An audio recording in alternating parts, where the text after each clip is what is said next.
আজকে ভারতবর্ষ মানুষ গরিব আছে। যদি এই মার্কেটিং ব্যবস্থা আপনি না পরিবর্তন করেন, আপনি একদিন গরিবই থেকে যাবেন। কারণ আমরা ভারতীয়, রাষ্ট্রপতি ভিখারি, সবাই আমরা কেনাকাটা করে খাই, জন্য আর যে জিনিসগুলো আমরা ব্যবহার করি সেগুলো প্রত্যেকটা জিনিস কোম্পানি তৈরি করে, জন্য কোম্পানি থেকে তৈরি হয়। কোম্পানি জিনিস তৈরি করার পরে ডাইরেক্ট আমাদের হাতে দেয় না, ও কি করে টিভিতে বিজ্ঞাপন করে, জন্য দেখবেন সিরিয়াল চলতে চলতে বিজ্ঞাপন চলে আসে, কি বলে ফেয়ার রোল মাখলে ফর্সা হয়ে যাবেন। আমি তো বলি কোনো কালো মানুষকে মাখিয়ে ফর্সা করা উচিত আছে, তো আপনাকে पता है मुझे नहीं मालूम है। বিজ্ঞাপন হয়ে গেল, বিজ্ঞাপন হওয়ার পরে সেই জিনিসটা নিয়ে চলে আসে কে? CNN agent. একটু কথা বলবেন, কে নিয়ে আসে? এজেন্ট। এজেন্টের কাছ থেকে জিনিসটা কার কাছে চলে যায়? ডিস্ট্রিবিউটরের কাছে। কার কাছে? ডিস্ট্রিবিউটর। ডিস্ট্রিবিউটরের কাছ থেকে জিনিস কার কাছে চলে আসে?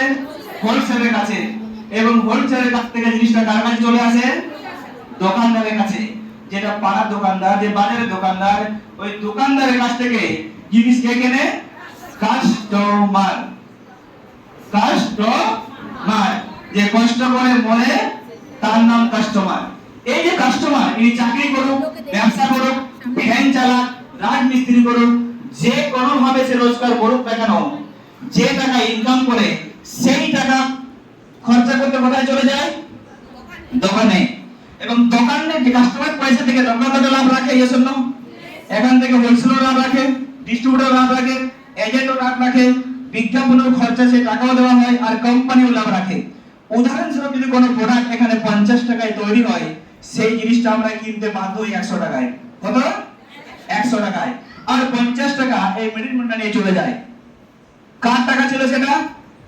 কাস্টমারের টাকা ছিল।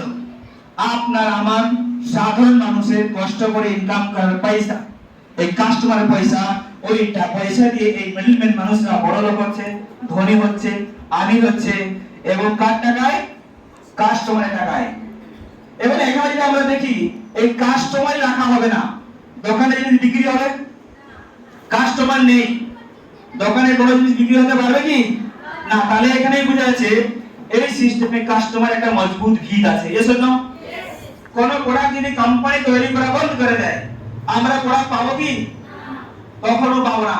তাহলে এখানেই বোঝা যাচ্ছে যেমন কাস্টমার যেমন গুরুত্বপূর্ণ আছে, সেরকম কোম্পানিও গুরুত্বপূর্ণ আছে। কিন্তু মিডলম্যানরা কি করছে? হাত বদল করা, ভেজাল করানো, ডুপ্লিসিটি করা, যত রকম কাণ্ড কারখানা ইহা हो रहा है। এবং এর কারণে আরসিএম সিস্টেম কি বললো? আমার কোম্পানির পরিবর্তন মানে কি বলছে? দোকান পরিবর্তন করতে চাইছে, যে সিস্টেমে যেন মানুষ গরিব হচ্ছে, বলছে না আমি এই সিস্টেমে চলবো না। আমি বলছি আমি কোম্পানি একটু এগিয়ে আসলাম, আর কাস্টমারকে বলছে তুমি এগিয়ে আসো। এবং কোম্পানির কাস্টমার এক জায়গায় মিলিয়ে দিয়ে এই সিস্টেমটাকে বলা হচ্ছে আরসিএম বিজনেস বা ডাইরেক্ট সেল বিজনেস।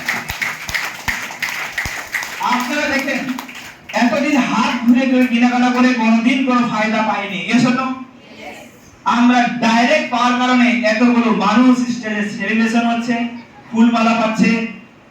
আপনারা কি সেই এই বাজারে কেনাকাটা করে উচিত না এখানে কেনাকাটা করা উচিত? কোথা থেকে কেনা উচিত? বলো, ডাইরেক্ট কেনাকাটা উচিত না ঘুরে ঘুরে কেনাকাটা উচিত? এটাই আসছে বিজনেস। এদের জন্য